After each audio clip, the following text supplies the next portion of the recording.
San Marcos. At nang malapit na sila sa Jerusalem, sa Betfage at sa Betania, sa bundok ng mga olivo ay sinugo niya ang dalawa sa kanyang mga alagad. At sa kanila'y sinabi, magsiparoon kayo sa nayong nasa tapat ninyo, at pagkapasok ninyo roon, ay masusumpungan ninyo ang isang nakataling batang asno, na hindi pa nasasakyan ng sinumang tao. Inyong kalagin siya at dalhin ninyo siya rito. At kung may magsabi sa inyo, bakit ninyo ginagawa ito?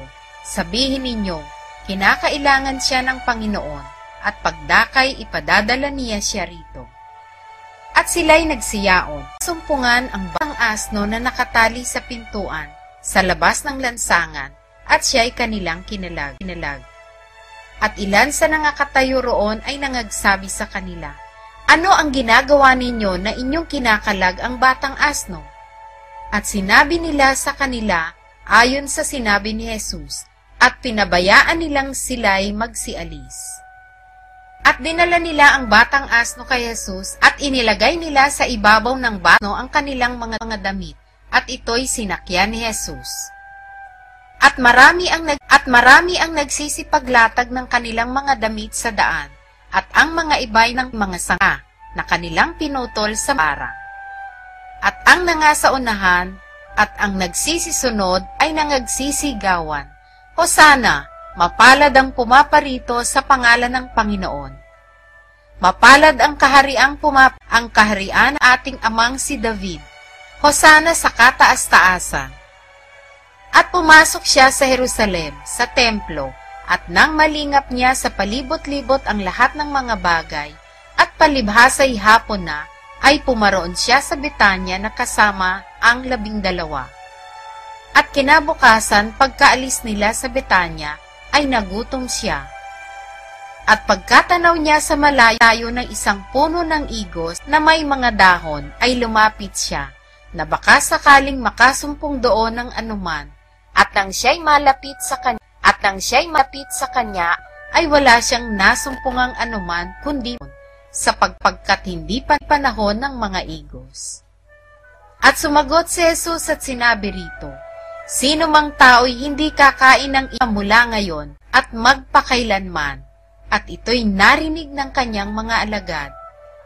At nagsidating sila sa Jerusalem at pumasok siya sa templo.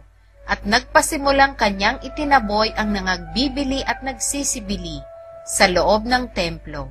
At ginulo ang mga dulang ng mga nagpapapalit ng salapi at ang mga upuan na nangagbibili ng mga kalapati.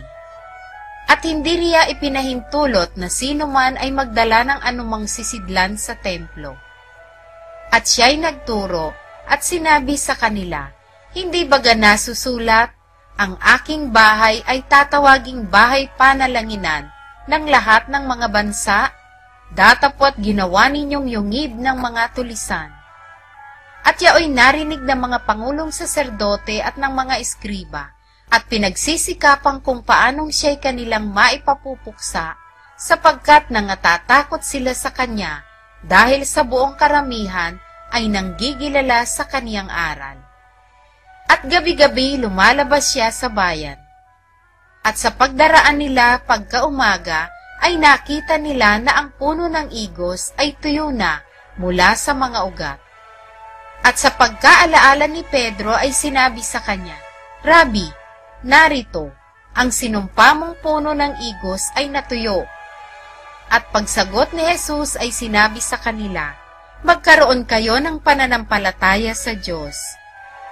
Katotohanan nasabi ko sa iyo, ang sino mang magsabi sa bundok na ito, mapataas ka at mapasugba ka sa dagat, at hindi mag-alinlangan sa kanyang puso, kundi manampalataya na mangyayari ang sinabi niya, ay kakamti niya yaon.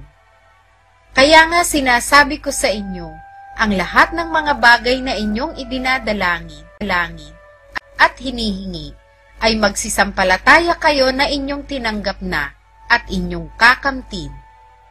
At kailanman kayo'y nangakatayong nagsisipanalangin, mangagpatawad kayo kung mayroon laban sa kaniman upang ang inyong ama naman na nasa langit ay patawarin kayo ng inyong nan.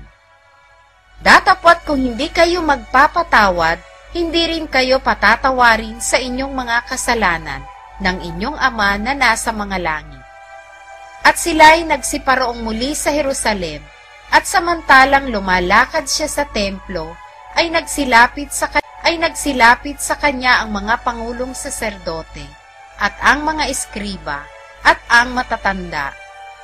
At sinabi nila sa kanya, halaan ginagawa mo ang mga bagay na ito, mga bagay na ito. O sino ang sa iyo'y nagbigay ng kapamahalaang ito, pang gawin mo ang mga bagay na ito? At sa kanila'y sinabi ni Jesus, tatanungin ko kayo ng isang tanong, at sagutin ninyo ako, at aking sasabihin sa inyo kung sa anong kapamahalaan ginagawa ko ang mga bagay na ito. Ang bautisman ay mula baga sa langit o sa mga tao? Sagutin ninyo ako. At kanilang pinagkatwiranan sa kanilang sarili na sinasabi, kung sasabihin natin mula sa langit, ay sasabihin niya, bakit nga hindi ninyo siya pinaniwalaan? Datapot kung sabihin natin mula sa mga tao, ay nangatatakot sila sa bayan, sapagkat kinikilala ng lahat na si Juan ay tunay na propeta. At sila'y nagsisagot kay Jesus at nagsipagsabi, hindi namin nalalaman. At sinabi ni Jesus sa kanila, hindi ko rin sasabihin sa inyo kung sa anong kapamahalaan ginagawa ko ang mga bagay na ito.